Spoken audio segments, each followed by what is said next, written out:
রাত অনেক, চারিদিক নিস্তব্ধ। ঠান্ডা হাওয়া ছাদের রেলিং ছুঁয়ে মুখে এসে লাগে দীক্ষার। আকাশে আধো মেঘ আধো তারা, চাঁদ যেন দূরের কুয়াশায় হারিয়ে গেছে। বাতাসে শীতের আগমনী বার্তা, হালকা কুয়াশার সঙ্গে মিশে আছে শুকনো পাতার গন্ধ। নিঃশব্দে কাঁপছে যেন সময়।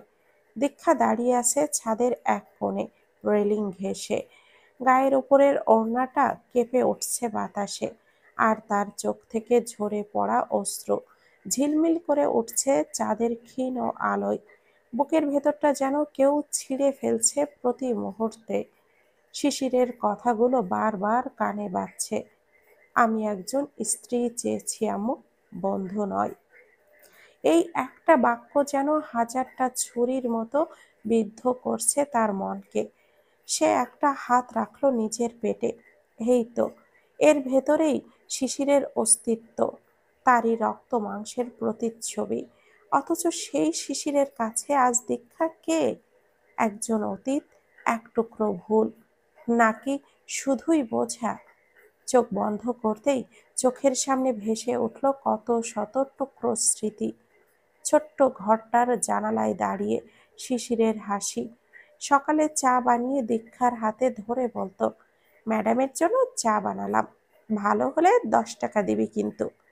অফিস থেকে ফিরে ক্লান্ত গলায় ডাকতো, দীক্ষা কোথায় রে? তোকে ছাড়া ঘরটা কেমন ফাঁকা ফাঁকা লাগছে। বলেছি না দরজা খুলে দাঁড়িয়ে থাকবি আমার অপেক্ষায়। একসাথে বৃষ্টিতে ভেজা বিকেল, ছাদের টবে লাগানো টগর গাছের শিশিরের নাম লেখা ছোট্ট একটা কাঠের ফলক, সবকিছু এখন কেবলই অতীতের গন্ধে মোড়া। দীক্ষা হঠাৎ হাঁপিয়ে উঠল, কান্না আর চেপে রাখতে পারল না। মুখ ঢেকে ফুঁপিয়ে উঠল, অসংযত, অসহায়, ভেঙে পড়া এক মেয়ে হয়ে। ঠিক তখনই হালকা এক ছোঁয়া টের পেল কাঁধে। চমকে পেছনে ফিরে তাকালো দীক্ষা। দাঁড়িয়ে আছে শর্মিলা, তার চোখেও জল, ঠোঁটে অজস্র না বলা কথা। দীক্ষার চোখে চোখ রেখে শর্মিলা ধীরে ধীরে এগিয়ে এলো, তারপর নিঃশব্দে তাকে বুকে টেনে নিল। দুজনেই কাঁদছে, একজন নিজের ভাঙা স্বপ্নের জন্য, আরেকজন সেই স্বপ্নের পতনের সাক্ষী হয়ে। ছাদের ওপরে ঝুলে আছে ঠান্ডা চাঁদ, নিচে নিস্তব্ধ শহর, আর সেই নিস্তব্ধতার ভেতর শীতের হাওয়ায় কেঁপে উঠছে এক ভাঙা ভালোবাসার নাম, দীক্ষা। শর্মিলা উদ্বিগ্ন কণ্ঠে বলে উঠল, আহ কত কাঁদবা এভাবে? শরীর খারাপ করবে তো। তুমি কি একা এখন? ওর কথা ভাবো। দীক্ষা নিজেকে সামলাতে পারছে না কিছুতেই। আর পারবেই বা কি করে? এটা কি সামলে ওঠার মতো বিষয়? কোথায় দুজন মিলে অনাগত অতিথিকে নিয়ে হরেক রকমের স্বপ্ন সাজাবে? তা না, তাদের জগৎটাই ভেঙে গুড়িয়ে একাকার হয়ে গেছে। দীক্ষার চোখ দুটো মুছিয়ে দিল শর্মিলা, মাথাটা আবারও বুকের ভেতর চেপে ধরে বলল, আর কাঁদে না, আর না। যার জন্য কাঁদছো সে তো একবারও ভাবছেও না তোমার কথা, বরং মায়ের কাছে ঘ্যান ঘ্যান করে চলেছে সমানে। নিজের সাফাই গাইতে হাজারটা বাহানা তুলে ধরেছে, অথচ সেই মানুষটির জন্য কাঁদছো তুমি। দীক্ষা ভাঙা ভাঙা গলায় জবাব দিল, কোনোদিন ভাবিনি ভাবি, শিশির এতটা বদলে যেতে পারে। মানুষ পারে না, এমন কিছু নেই। শক্ত হও, আজ থেকে তুমি শুধু নিজের কথা ভাববে দীক্ষা, আর কাউকে নিয়ে ভাববে না। আমি কি করব ভাবি, কি করব এখন বলো তো? আমি কিচ্ছু বুঝতে পারছি না। শিশির এভাবে এতটা নিষ্ঠুর হতে পারলো? ত্রিনাকে নিয়ে ও সংসার করবে, আর আমি তাই দেখব চোখের সামনে। দীক্ষা আবারও হু হু করে কেঁদে উঠল। শর্মিলা ওর কাঁধ জোড়া শক্ত করে চেপে ধরে বলল, আর একটু কাঁদলে তোমার গালে একটা চড় মারবো আমি। শক্ত হও বলছি। যে তোমাকে এভাবে ছুঁড়ে ফেলে দিল তার জন্য একটুও কাঁদবে না, একটুও না। ওর জন্য কাঁদি না তো ভাবি, কাঁদি নিজের কপালের জন্য, নিজের বোকামির জন্য, নিজেকে ভুলে কেন কাউকে বেশি ভালোবাসতে গেলাম। কপালের জন্য কাঁদছো কেন? ভাগ্য তো সেই লিখেছেন যে দুঃখের বিপরীতে সুখ দিয়েছেন। আর তুমি, তুমি কোনো বোকামি করোনি। কাউকে ভালোবাসা বোকামি না, কাউকে বিশ্বাস করাও বোকামি না, বরং সেই শুদ্ধ ভালোবাসা এবং বিশ্বাস যে ভাঙল, বোকা সে। এই উপলব্ধি সময় তাকে টের পাইয়ে দেবে। জানো তো, আল্লাহ ছাড় দেন, তবে ছেড়ে দেন না। চুপ হও, একদম চুপ। নিজের মনকে শান্ত করো। এই লড়াইটা তোমার একলার। এতদিন তোমার পাশে তুমি সবাইকে পেলেও এখন আর কাউকে পাবে না, কাউকে না। বিশ্বাস করো। তাই নিজেই নিজের শক্তি হও, তার জন্য লড়াই করো। যে আসছে তোমার গর্ভের ভেতর। দীক্ষা কোনো জবাব দিল না। উত্তর দিক থেকে একটা ঠান্ডা হাওয়া এলো হঠাৎ করে। শীঘ্রই শীত শুরু হয়ে যাবে মনে হচ্ছে। এভাবে এখানে দাঁড়িয়ে থাকাটা ঠিক না। তাই শর্মিলা দীক্ষার হাতটা ধরে টেনে নিয়ে চলল তাকে। আসো, ঘরে আসো। তুমি তোমার ঘর ছাড়বা কেন? তুমি শক্ত থাকবা, আমি তোমার পাশে আছি। তোমার বড় ভাইও আছে, আম্মাও আছে। আসুক তোমার ভাই, আজ শিশিরের খবর আছে। দীক্ষা বাধ্য মেয়ের মতো শর্মিলার সঙ্গে নিচে নেমে এলো। শিশির তার মায়ের সঙ্গে পাশাপাশি বসে কথা বলছে। শর্মিলার সঙ্গে দীক্ষা ঢুকতেই শিশির চুপ হয়ে গেল। শিশিরের মা সাইমা বেগম দীক্ষার দিকে তাকালেন। বসো ছোট বৌমা, এখানে বসো। বসার বিন্দুমাত্র ইচ্ছে না থাকা সত্ত্বেও দীক্ষা বসল। শর্মিলাও বসল তার পাশে। একটা হাত তখনও শক্ত করে ধরে রেখেছে, যেন ভরসা দিচ্ছে সে আছে দীক্ষার এই কঠিন সময়ে তার পাশে। সাইমা বেগম ক্লান্ত গলায় বলেন, তুমি কি চাও মা, বলো। আমি শিশিরের কথা শুনেছি, এবার তোমার কথা শুনতে চাই। দীক্ষা ভুরু কুঁচকে বলো, কি চাইব? আমার চাওয়ার কি আছে? তোমার মতামত নেই কোনো? শিশির তো ওর তরফ থেকে যা বলার বলেছে, এবার তুমি বলবে। জীবনটা তোমাদের দুজনের, আমাদের দুজনের আর কই রইল? জীবনটা ওর আর তৃণার। আমি তৃণাকে এই পরিবারের মেহমান হিসাবে মানি, একজন সদস্য হিসাবে না। সদস্য হিসাবে তোমাকেই মেনে নিয়েছিলাম মা, তাই না? দীক্ষা কিছুই বলল না। শিশিরের রাগ সে তার শাশুড়ির ওপরে ঝাড়ছে, অথচ এই ভদ্র মহিলার কোনো দোষই নেই এখানে। তিনি আবারও বললেন, আমি তোমার মনের অবস্থা বুঝতেছি, কিন্তু যা বলার বা সিদ্ধান্ত নেওয়ার তা এখনই আলোচনা করা উচিত। তোমার শ্বশুর যদি আজ জীবিত থাকতেন, হয়তো এই রকম পরিস্থিতি হতোই না। আমার ব্যর্থতা, আমি আমার ছেলেকে মানুষের মতন মানুষ বানাতে পারিনি, কিন্তু সঠিক সিদ্ধান্ত নিতে পারবো আশা করি। আমার জ্ঞান বুদ্ধি এখনো বুড়িয়ে যায়নি। তবে তার আগে আমি তোমার কথা শুনতে চাই। তুমি কি চাও? দীক্ষা শিশিরের দিকে এক নজর তাকালো। শিশির তাকিয়ে রয়েছে অন্যদিকে, চোখে মুখে দারুণ অন্ধকার। কপালের চামড়ায় ভাঁজ সৃষ্টি হয়েছে, বিরক্তি ভাব স্পষ্ট। দীক্ষা চোখ ফিরিয়ে নিল। ওই মুখ দেখলে বুকের ভেতরটা নতুন করে ভাঙতে শুরু করে। বিশ্বাস করতে কষ্ট হয় এই মানুষটার প্রতি তার অধিকার বোধ নড়ে উঠেছে। হয়তো একটা সময় আসবে যখন এই মানুষটার প্রতি তার আর কোনো অধিকারই থাকবে না। কিন্তু ভালোবাসা, মায়া, সেটা কি ইরেজার দিয়ে ঘষে তুলে ফেলা যায়? ছোট্ট করে একটা নিঃশ্বাস ফেলল দীক্ষা। শাশুড়ির দিকে তাকিয়ে বলল, ও কি চায়? শিশির? সাইমা বেগম ছেলের দিকে বিতৃষ্ণা নিয়ে তাকালেন। কি আর চাইবে?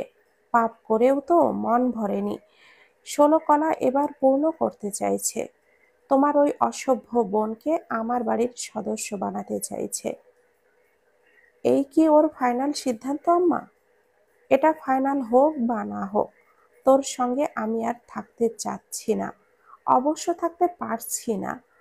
এবং আই হোপ তুই জোর করে আমার ঘাড়ে সিনবাদের মতো ভূতের মতো করে জুড়ে না থেকে নিজের বন্দোবস্ত করার কথা ভাববি। কথাগুলো বলল শিশির। দীক্ষা মোটেও অবাক হলো না। এতক্ষণে যা যা হয়েছে কিংবা হচ্ছে, এরপর আর জীবনের কোনো কিছুতেই সে অবাক হবে না, এটা মনে মনে হয় না। কেবলই ঠান্ডা স্বরে বলে উঠল, আমি তোর ঘাড়ে সিনবাদের ভূতের মতো চেপে বসবো, এই ভাবলি? তা নয় তো কি, পেটের বাচ্চাটাকে দিয়ে হয়তো ইমোশনাল ব্ল্যাকমেলও করবি, কিন্তু এইসব কোনোটাই লাভ হবে না। হঠাৎ করেই শিশির গলার স্বর স্বাভাবিকের চেয়েও শান্ত করে বলল, টাকা পয়সা নিয়ে ভাবিস না, তোর দেনমোহরের বাদ বাকি 1 লাখ টাকা আমি দিয়ে দেব। আর বেবির খরচ বাবদ প্রতি মাসে। শেষ করার আগেই দীক্ষা একটা অদ্ভুত কাণ্ড করে বসল। পায়ের স্লিপার পড়েছিল, সেটা খুলেই সজোরে শিশিরের দিকে ছুঁড়ে মারল। শিশির হতচকিত হলো। স্লিপার গিয়ে তার গালে পড়েছে, তারপর কোলের উপরে পড়ল। প্রথম কয়েক সেকেন্ড ব্যাপারটা কি ঘটল বুঝতে সময় লাগলো তার। তার পরপরই রাগে ফেটে পড়ল শিশির। কোল থেকে স্লিপার জুতাটি আছাড় দিয়ে ফেলল ফ্লোরে। উঠে দাঁড়িয়ে বিক্ষিপ্ত স্বরে বলল, তুই আমার গায়ে জুতা মারলি? দীক্ষাও উঠে দাঁড়ালো, সমান তালে রাগ দেখিয়ে বলল, এর চেয়েও নিকৃষ্ট কিছু আমার কাছে থাকলে সেটা দিয়ে তোকে মারতাম। তোর লজ্জা করছে না শিশির? এত বড় একটা অন্যায় করলি, তারপরও বিন্দুমাত্র অনুশোচনা বোধও হচ্ছে না? উল্টো তুই আমাকে টাকা পয়সার গরম দেখাচ্ছিস। এই জন্যই তোর মতো মেয়ের সঙ্গে আর এক ছাদের তলায় থাকতে পারছি না। আমি মোটেও টাকার গরম দেখাইনি, বরং আশ্বাস দিয়েছি টাকা পয়সার দিক দিয়ে আমি যতটা পারবো সাপোর্ট করে যাব। লাগবে না তোর সাপোর্ট আর তোর আশ্বাস, ঠিক আছে? দুটোকে কাগজে মুড়িয়ে জায়গা মতো ভরে রাখ। বেঁচে থাকার আশ্বাসটুকু কেড়ে নিয়েছিস, আর এখন জুতা মেরে গরুদান করতে আসছিস। শিশির বনে গেল। দীক্ষার কাছ থেকে এই রকম আচরণ সে আশা করেনি মোটেও। দীক্ষার সঙ্গে তার সেই রকম রাগারাগি কখনো হয়নি। রাগারাগি থেকে গালাগালি কিংবা মারামারি, এই সব থেকে তাদের সম্পর্ক বরাবরই সেফ ছিল। কিন্তু আজ আজ যেন দীক্ষা তার চেনা দীক্ষা নয়। তার মুখের ভাষাও এত অশালীন ছিল না কখনোই।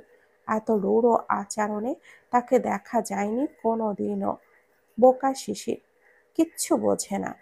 তার কাছে অবাক লাগছে দীক্ষাকে, অথচ পুরানো দীক্ষাকে ভেঙে চুরে গুঁড়িয়ে নতুন করে তৈরি করতে তার হাতটাই যে প্রধান, সে কথা কে বোঝাবে? ঘরটা থমথমে, উপস্থিত সকলের নিঃশ্বাস পর্যন্ত শোনা যাচ্ছে। বাতাস যেন আটকে গেছে দেওয়ালের ভেতর। সবাই অবাক দৃষ্টিতে তাকিয়ে আছে দীক্ষার দিকে। শিশির চুপ, কিন্তু সেই চুপটা ঝড়ের আগে নিস্তব্ধতার মতো। তার চোখের মনি জ্বলে উঠছে, কপালের রগ ফুলে উঠেছে। দীক্ষার বুক ওঠা নামা করছে দ্রুত, চোখ লাল, ঠোঁট কাঁপছে। মুখে জমে থাকা কান্না আর রাগ একসঙ্গে মিশে গেছে মুহূর্তে।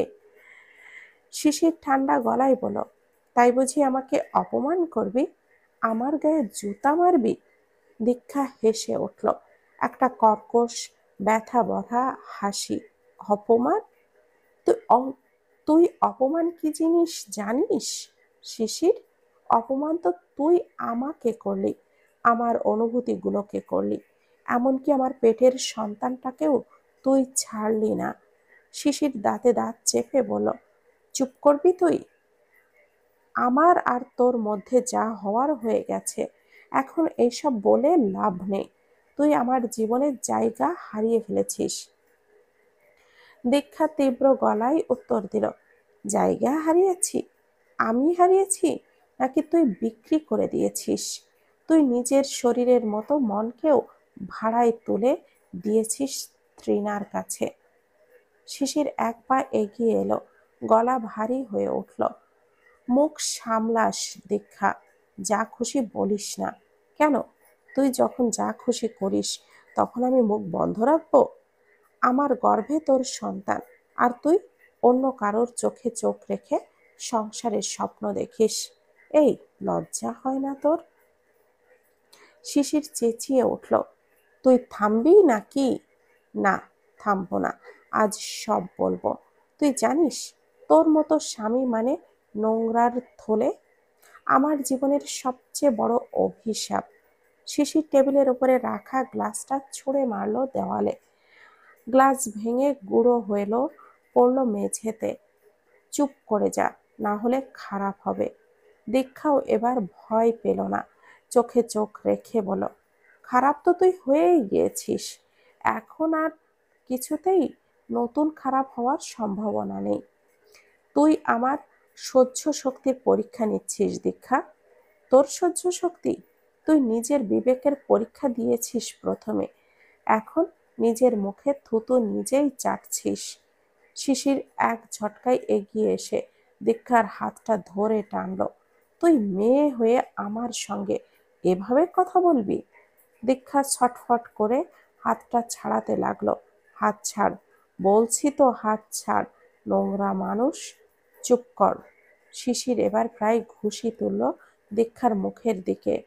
চোখ জ্বলছে রাগে, মুখ বিকৃত হয়ে গেছে। ঠিক তখনই একটা তীব্র চিৎকারে ঘর কেঁপে উঠল। শিশির, থাম! সাইমা বেগম উঠে দাঁড়িয়ে ছেলের হাতটা চেপে ধরলেন। তার চোখ লাল, গলায় কম্পন। আর 1 ইঞ্চিও নড়বি না। তোর এই হাতটা আমি কেটে ফেলবো যদি তুই আমার ছেলের নামে কলঙ্ক আনিস। শিশির হতভম্ব হয়ে তাকালো মায়ের দিকে। শর্মিলা এগিয়ে এসে দীক্ষার সামনে দাঁড়িয়ে গেল। ওর গায়ে হাত দেওয়ার মানে আমার গায়ে হাত দেওয়া। নে, দে। আগে আমাকে চড় দিবি, তারপর ওকে। শিশির নিঃশব্দে দাঁড়িয়ে রইল। বুক উঠছে পড়ছে। দীক্ষা কাঁপছে থরথর করে, চোখ বেয়ে অশ্রু গড়িয়ে পড়ছে গাল বেয়ে। দীক্ষা এক মুহূর্ত তাকালো শিশিরের চোখে, গলায় কাপা স্বরে বলল, তুই একটা মানুষ না শিশির, তুই একটা অভিশাপ, আমার জীবনের সবচেয়ে ভয়ঙ্কর ভুল। কিন্তু মনে রাখিস, তোর সেই তৃণার চোখে যে সুখ দেখতে চাস, সেটা একদিন তোর চোখে কাঁটা হয়ে ফুটবে। আল্লাহর বিচার তোকে কোনো দিন হাসতে দেবে না, কোনো দিনও না। ঘরটা নিঃশব্দ, শুধু কাচের টুকরো গড়াগড়ি খাচ্ছে মেঝেতে। বাতাসে জমে থাকা ভালোবাসা, ঘৃণা, রাগ কিংবা চিৎকার সব মিলে মিশে এক অদ্ভুত ভারী নীরবতা ছড়িয়ে পড়েছে চারিদিক। সাইমা বেগম ধীর স্বরে বললেন, দীক্ষা, ঘরে যাও মা। এই নোংরা ছেলেটার সঙ্গে 1 মিনিটও মুখ লাগিও না, আমি ওর বিচার করব। দীক্ষা কিছুই বলল না, শুধু শর্মিলার হাতটা ধরে ধীরে ধীরে ঘরের দিকে এগিয়ে গেল। বাইরে তখন রাত গভীর, আকাশে হালকা কুয়াশা, চাঁদ ম্লান, হাওয়া বইছে টগর ফুলের গন্ধ, আর সেই গন্ধে মিশে আছে এক অসহায় মেয়ের নীরব প্রতিজ্ঞা। এবার সে হারবে না, ভালোবাসায় ভাঙবে না। যতটুকু গুড়িয়ে গেলে একটা মানুষের আর ভয় থাকে না, দীক্ষার ততটুকু খুইয়ে গেছে। এবার পুনরায় জোড়া দিয়ে সিঁড়ি ডিঙিয়ে ওপরে উঠবার সময় এসে গেছে। দীক্ষা চলে যেতেই শিশির ধক করে সোফার উপরে বসে পড়ল। কাঁপতে থাকা শরীর নিয়ে ভাঙা ভাঙা গলায় বলল, ওর ব্যবহার দেখলে আম্মু, কি বেয়াদবের মতো করে কথা বলে গেল। এভাবে কেউ তার স্বামীর সাথে কথা বলে আম্মু? তুমি বাবার সাথে এভাবে কথা বলেছো কোনোদিন? তুই তোকারি করেছো? সি! সাইমা বেগম ক্লান্ত কণ্ঠে বললেন, তোমার বাবা কোনোদিন এমন কিছু করেও নি যার জন্য আমার এই রূপে আসতে বাধ্য হতে হয়। তার মতো চরিত্রবান এবং সৎ পুরুষ মানুষ আমি আমার জীবনে কমই দেখেছি। তোমার বড় ভাই রুমেল একদম তার মতো হয়েছে। তুমি যে কিভাবে অন্যরকম! শিশির বিস্ফোরিত কণ্ঠে বলল, আম্মু, তুমিও? মানে পেয়েছোটা কি সবাই? হ্যাঁ, আমার ভালো লাগছে না ওকে আর, বাট তোমরা জোর করে ওর সঙ্গেই। সাইমা বেগম কথাটার মাঝখানেই উঠে দাঁড়ালেন। আমরা কেউ জোর করছি না তোমাকে। তুমি আমার পুত্র, তোমাকে তো ত্যাগ করতে পারবো না, কিন্তু তোমার অন্যায় আবদারও মেনে নিতে পারবো না। যদি সংসার, বিয়ে এইসব একটা ছেলে খেলা হয় তোমার কাছে, তবে তুমি তোমার জিনিসপত্র নিয়ে আলাদা হয়ে যাও। যেভাবে খুশি আর সুখে থাকো সেভাবেই থাকো। এটাই আমার শেষ কথা। আম্মু। সাইমা বেগম শুনলেন না আর কিছু। গমগমে স্বরে কথাগুলো বলে চলে গেলেন নিজের ঘরের দিকে। বয়স হয়েছে তার, ক্লান্ত লাগে আজকাল ভীষণ, অল্পতেই হাঁপ ধরে যায়। এইরকম একটা সময়ে একই ঝড় শুরু হলো তার সংসারে। আজ যদি মানুষটা তার পাশে থাকতেন, নিশ্চয়ই সব ঠিক করে দিতেন। মানুষটা নরম সরম হলেও ছিল দারুণ বুদ্ধিমান, অথচ তারই ঔরসজাত সন্তান কিনা এমন নিকৃষ্ট পশুর মতো। সাইমা বেগমের বুক চিরে একটা দীর্ঘশ্বাস বের হয়ে এলো নীরবে। মাথাটা বিছানার হেডবোর্ডে ঠেকিয়ে পাগলের মতো কেঁদে চলেছে দীক্ষা, চোখ জোড়া সিলিং এর দিকে। ঝুলে থাকা ফ্যানটা যতবারই দৃষ্টি সীমানার ভেতরে চলে আসছে, ততবারই একটা কথাই মনে হচ্ছে দীক্ষার। মৃত্যুর কষ্ট কি এর চেয়েও বেশি কষ্টকর? কিছুতেই মানতে পারছে না জীবনের এই মোড়। একদিকে তার ভালোবাসা, অপরদিকে তার বোন। কি করে কি হয় এমন পরিণতির জন্য তার জীবনটাই বিধাতা বেছে নিল শেষমেশ। শিশিরকে ছাড়া বাঁচতে কতটা কষ্ট হবে তিনি তো জানেন। শর্মিলা হাত গুটিয়ে অসহায়ের মতো করে চেয়ে আছে, দেখছে শুধু। সেই বা কি করবে, কোন ভাষায় সান্ত্বনা দেবে? যা হয়েছে বা হচ্ছে তা কি কোনো নারীর পক্ষে আদৌ সহ্যকর? তাও কিনা এই রকম অবস্থায়, এই মুহূর্তে মানসিকভাবে এত ধকল নেওয়াটাও ঠিক হচ্ছে না। শরীর এবং সন্তান দুজনের ওপরেই এর প্রভাব পড়বে। সেটা শর্মিলা বুঝতে পারলেও কোন মুখে দীক্ষা কাঁদতে বারণ করবে? রুমেল রুমেলটা যে কবে আসবে পাশে পেলে একটু ভরসা পেত শর্মিলাও।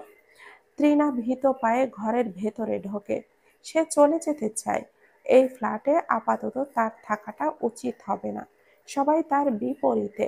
শর্মিলা তৃণাকে দেখা মাত্রই কটমট করে বলে উঠল, তুমি এখানে কি চাও? দীক্ষা চোখ মেলে তাকালো। তৃণা মিইয়ে যাওয়া কণ্ঠে বলল, আমি চলে যাব আপার কাছে। এখানে তোমার কোনো আপা টাপা নেই, যাও, ঘর থেকে বের হও। শর্মিলা নিজের রাগ সংবরণ করতে পারছে না। তৃণা ঘুরে দাঁড়ালো চলে যাওয়ার জন্য। দীক্ষা ঠিক তখনই তাকে ডেকে পাঠালো, আয় ভেতরে আয়। ভাঙা দিশেহারা কণ্ঠস্বর। তৃণা চমকালো, চমকে গেল শর্মিলাও। দীক্ষা, কি দরকার? ওর সাথে আমার কয়েকটা কথা আছে ভাবি, না বলতে পারলে শান্তি পাবো না। তুই ভেতরে আয়। আর কিছু বলল না শর্মিলা, থম মরে বসে রইল অন্য দিক চেয়ে। তৃণা পায়ে পায়ে এগিয়ে এলো, থুতনির সঙ্গে বুক মিশিয়ে রেখেছে, হাবভাবে ভদ্রতার চূড়ান্ত। শর্মিলার এত রাগ হলো দেখে সে উঠে দাঁড়ালো এবং গটগট পায়ে হেঁটে বেরিয়ে গেল। এইসব আদিক্ষেতা তার একদমই সহ্য হচ্ছে না। বোনের ঘর সংসার ভাসিয়ে দিয়ে এখন আগলা দরদ দেখাতে এসেছে। মনে মনে ভয়াবহ দুটো গালিও কষল শর্মিলা। দীক্ষায় ইশারায় ওকে বসতে বলল। তৃণা বসল না, দাঁড়িয়ে কাট কাট গলায় বলল, আমি চলে যাচ্ছি আপা। তৃণা যেন দারুণ বিস্মিত হয়েছে, এমন ভাব করে বলল, কোথায় যাবি? জানি না, তবে এখানে আর এক মুহূর্তও থাকতে ইচ্ছে করছে না। ও মা, শ্বশুরবাড়ি খারাপ হোক ভালো হোক, সেখানেই তো থাকতে হয়। যাওয়ার হলে আমি যাব, তুই কেন যাবি? এটা তো তোর হবু শ্বশুর বাড়ি। তৃণা জবাবে কিছু বলতে পারল না, ফ্যালফ্যাল দৃষ্টিতে তাকিয়ে রইল বোনের দিকে। দীক্ষা হঠাৎই শক্ত কণ্ঠে বলল, বস। তৃণা বসল। তোর মনে আছে, ছোট থেকে মা আমার জন্য যাই আনতো সেটা 2 পিস করে আনতো, কারণ তুই তোর নিজের জামা কাপড়ের চেয়েও বেশি আমার জিনিস পছন্দ বা পড়তে ভালোবাসতি, আমার কাজল লুকিয়ে চোখে লাগাতি। তোর জন্য একটা লিপস্টিকও আমি শান্তিতে ইউজ করতে পারতাম না। জামা জুতো থেকে শুরু করে ব্যাগ কিংবা লেখার খাতা সব নিয়েই তোর কাড়াকাড়ি করার অভ্যাসটা হয়ে দাঁড়িয়েছিল। কি মনে আছে তো এসব নাকি? ত্রিনা আলগোছে মাথা কাত করে হ্যাঁ জানালো। দীক্ষা বলল, এই নিয়ে মায়ের কাছেও কম মার খেতি না। বড় মামাও তোকে সব সময় আমাকে অনেক বোঝাতো, কারো জিনিস নিয়ে কাড়াকাড়ি করতে নেই, তাতে সে কষ্ট পায়, মনে আছে না? এবারেও ঘাড় কাত করে হ্যাঁ জানালো ত্রিনা। কিন্তু আমি কোনোদিনও তোকে কিছুই বলতাম? ত্রিনা কিছুই বলল না। দীক্ষা বলে চলল, আমি আরো মাকে আর বড় মামাকে সব সময় বোঝাতাম, তুই ছোট মানুষ, এত কিছু কি বুঝিস? আমায় পছন্দ করিস, তাই আমার সব কিছুতেই পছন্দ করিস। থাক না, সমস্যা সামান্য জামা কাপড় জুতোই তো। কিন্তু সেই সময় যদি কল্পনাতেও বুঝতে পারতাম তো তোর এই অভ্যাস একসময় এতটাই বদ অভ্যাসে পরিণত হবে যে আমার সব নিতে নিতে সংসারটাকেও নিয়ে নিবি, তাহলে বিশ্বাস কর। মাকে বলতাম আরো মারো, মামাকে বলতাম আরো বোঝাও। ওর জানা দরকার, কেউ যখন কারোর পছন্দের বা অভ্যস্ত জিনিসে ভাগ বসাতে চায় তখন বুকের ভেতর কতটা রক্তক্ষরণ হয়। দীক্ষা এগিয়ে এসে ত্রিনার দুই কাঁধ চেপে ধরে ঝাঁকাতে ঝাঁকাতে বলতে লাগলো, জানিস কেমন লাগে? জানিস তোর হাত যদি ছুরি দিয়ে কেটে দেই রক্তক্ষরণ হবে না? ব্যথা পাবি না?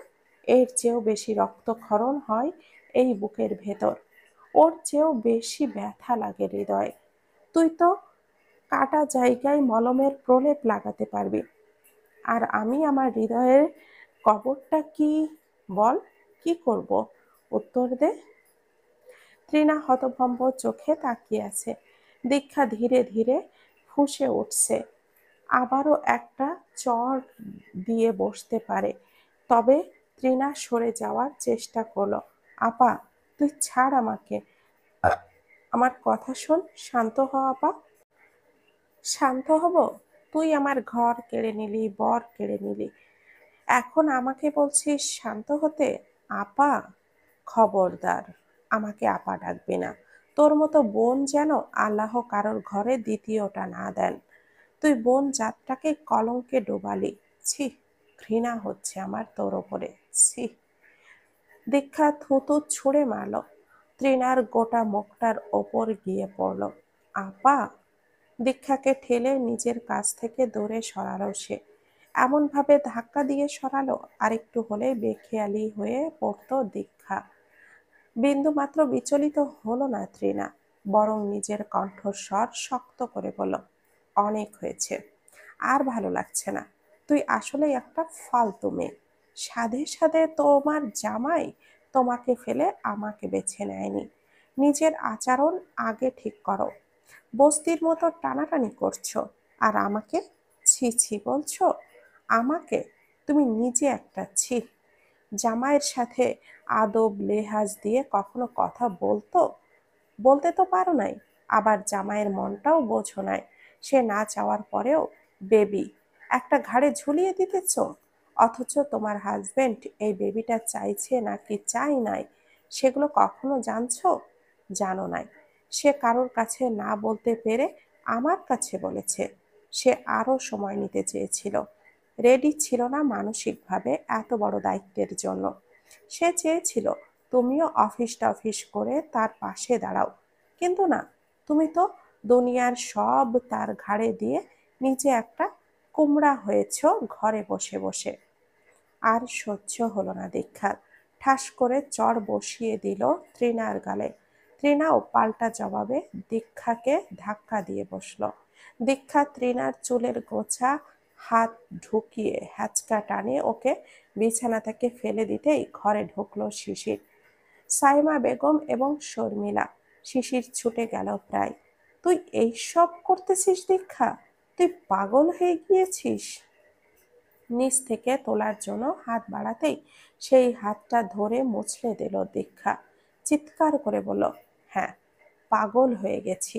তুই আমাকে পাগল বানাইছিস জানোয়ার। তোর কারণে আজ আমার এই দশা। আমি নিজে যদি মরি, তোকে নিয়েই মরব। দীক্ষা! হাত ঝাড়া দিয়ে উঠল শিশির। রাগে উন্মাদ অন্ধ হয়ে পা তুলে লাথি দিয়ে বসলো আচানক। ব্যাপারটা কি হলো বুঝতে 2 সেকেন্ড লাগলো সবার।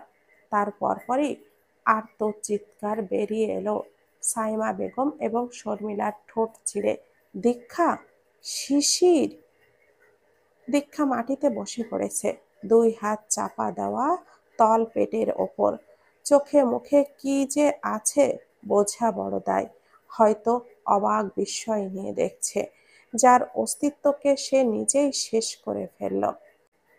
রক্তে ভেসে যাচ্ছে ফ্লোর। দীক্ষার বেবি পিঙ্ক ম্যাক্সি ভিজে খয়েরি বর্ণ ধারণ করেছে। শিশির আহাম্মক বনে গেছে তাই দেখে। এক মুহূর্তের একটুখানি ক্রোধই পারে দুনিয়াটাকে ধ্বংস করে দিতে।